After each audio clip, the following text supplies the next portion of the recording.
નમસ્કાર દોસ્તો, સ્વાગત છે આપ સર્વનું તમારી પોતાની YouTube channel ocean coaching classes પર।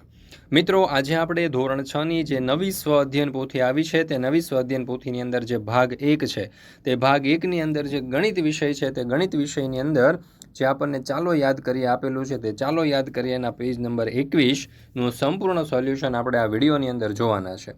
મિત્રો, આ જે ચાલો યાદ કરીને જેટલા પણ મહાવરાઓ છે તે બધા જ મહાવરાઓ માટે આપણે અલગ અલગ વિડીયો બનાવેલા છે, જેથી કરીને તમે દરેક મહાવરાનો ખૂબ જ સારી રીતે અભ્યાસ કરી શકો।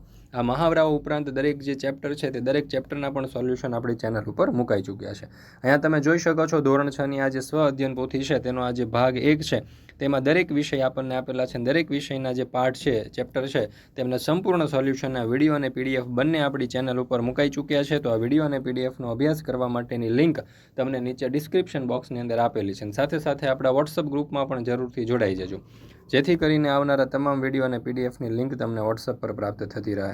અહીંયા તમે જોઈ શકો છો મિત્રો, ધોરણ 6ની જે ગણિત વિષયની નવનીત છે તેનું પોસ્ટર આપવામાં આવેલું છે। આ નવનીત અહીંયા એટલા માટે આપણે દર્શાવી છે કારણ કે જે સ્વ અધ્યયન પોથી છે કે બીજા કોઈ પણ પ્રકારના તમારા પ્રશ્નો હોય તો એનો ઉત્તર તમને આ નવનીતની અંદરથી અવશ્ય મળી જશે। કારણ કે આ નવનીતની અંદર તમે જોશો, ગણિતની નવનીતની અંદર તો તમને સર્વપ્રથમ સમજૂતી અને સૂત્ર આપેલા છે, ત્યાર પછી તમે જોશો તો ઉદાહરણ આપેલા છે, સ્વાધ્યાયના દાખલાઓના સોલ્યુશન આપેલા છે, HOT પ્રકારના પ્રશ્ન આપેલા છે, ટૂંકમાં તમામ પ્રકારના સોલ્યુશન જે છે તે અહીંયાથી તમને ઉપલબ્ધ થઈ જશે। એટલા માટે જે આ નવનીત જે છે તે દરેક વાલીઓ, વિદ્યાર્થીઓ અને શિક્ષકોની પહેલી પસંદ છે। જો તમે પણ આ નવનીત મેળવવા ઈચ્છતા હોય તો આ વિડીયોના ડિસ્ક્રિપ્શન બોક્સની અંદર તમને નવનીતની તમને એક લિંક જોવા મળશે અને લિંક ઉપર તમે ક્લિક કરી અને સારામાં સારા ડિસ્કાઉન્ટ પ્રાઇસ ઉપર તમે આ નવનીત મેળવી શકશો। તો જરૂરથી આ લિંક ઉપર ક્લિક કરી અને આ નવનીત જે છે તે મેળવી લેજો, અથવા તો અહીંયા તમને નંબર આપેલો છે, આ નંબર ઉપર કોન્ટેક્ટ કરી સંપર્ક કરી અને તમે આ જે નવનીત છે તે મેળવી શકો છો। અને આ નવનીત મેળવવા માટે તમારે આ નંબર ઉપર ફોન કરવાનો છે। અને બીજું એક ખાસ મહત્ત્વની વાત એ કે ફ્રી ડિલિવરી છે, ડિલિવરી માટે કોઈ અલગથી ચાર્જ લેવામાં આવશે નહીં। તો આ ઓફર છે, આ લાભ છે, આ ઓફરનો તમે જરૂરથી લાભ લેજો।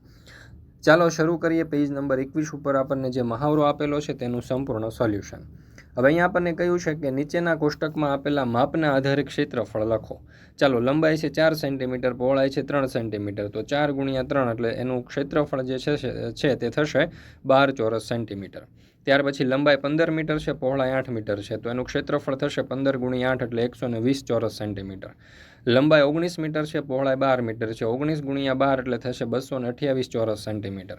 લંબાઈ 32 મીટર છે, પહોળાઈ 10 મીટર છે, 32 × 10 એટલે ક્ષેત્રફળ થશે 320 ચોરસ સેન્ટીમીટર। લંબાઈ 40 સેન્ટીમીટર છે, પહોળાઈ 60 સેન્ટીમીટર, 40 × 60 એટલે થશે 2400 ચોરસ સેન્ટીમીટર। ત્યાર પછી છે દાખલા નંબર 2। એક લંબચોરસ બારીની લંબાઈ 70 સેન્ટીમીટર અને પહોળાઈ 50 સેન્ટીમીટર છે, તો તેનું ક્ષેત્રફળ શોધો।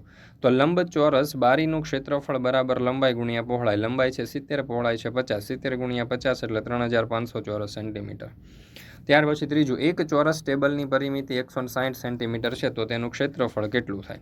ચાલો, પરિમિતિ છે 160 અને ક્ષેત્રફળ આપણે શોધવાનું છે। તો જો લંબાઈ આપણે શોધી હોય ને અને ચોરસ છે, તો ચોરસની ચારે બાજુના માપ સરખા હોય એટલે પરિમિતિ ભાગ્યા 4 કરવા પડશે। તો લંબાઈ એટલે કે 160 ભાગ્યા 4 એટલે જવાબ આવશે 40 સેન્ટીમીટર, પહોળાઈ થશે 40 સેન્ટીમીટર। તો ટેબલનું ક્ષેત્રફળ બરાબર લંબાઈ ગુણ્યા લંબાઈ એટલે કે 40 × 40, તો અહીંયા જવાબ આવશે 1600 ચોરસ સેન્ટીમીટર।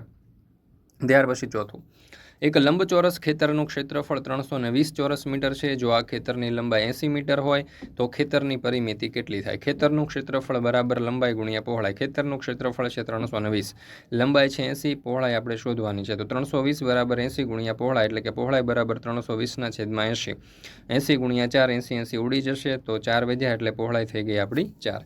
હવે જો ખેતરની પરિમિતિ આપણે શોધવાની છે, ખેતરની પરિમિતિ બરાબર ચારે બાજુના માપનો સરવાળો એટલે કે 80 + 4 + 80 + 4 એટલે જવાબ આપણો થઈ ગયો 168 મીટર। મિત્રો, ધોરણ 3થી 8ની જે આ નવી સ્વ અધ્યયન પોથી છે તે નવી સ્વ અધ્યયન પોથીના બધા જ ભાગના તમામ વિષયના સંપૂર્ણ સોલ્યુશનના વિડીયો અને પીડીએફ બંને આપણી ચેનલ ઉપર મુકાઈ ચૂક્યા છે। આ પીડીએફ મેળવવા માટેની લિંક તમને નીચે ડિસ્ક્રિપ્શન બોક્સની અંદર મળી જશે, જરૂરથી તેનો અભ્યાસ કરી લેજો।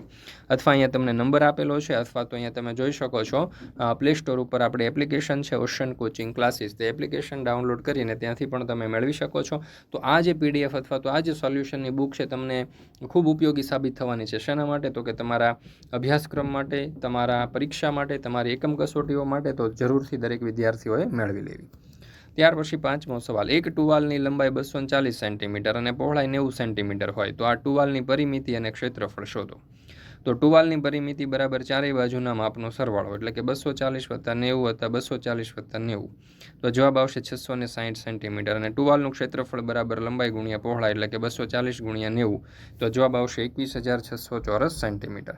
દોસ્તો, ફરી મળીશું આપણે આ જે ધોરણ 6ની સ્વ અધ્યયન પોથી છે તેમાં જે ચાલો યાદ કરીએ છીએ તેની અંદર જે મહાવરા છે તેનું એક નવા મહાવરાના સંપૂર્ણ સોલ્યુશન સાથે. આપણી આ ચેનલ ઉપર આ ધોરણ 6ની ગણિત સહિતની બધા જ વિષયની જે સ્વ અધ્યયન પોથી છે તેના તમામ પાઠના સંપૂર્ણ સોલ્યુશનના વિડીયો અને પીડીએફ બંને મુકાઈ ચૂક્યા છે. તો આ વિડીયો અને પીડીએફનો અભ્યાસ કરવા માટેની લિંક તમને નીચે ડિસ્ક્રિપ્શન બોક્સની અંદર મળી જશે.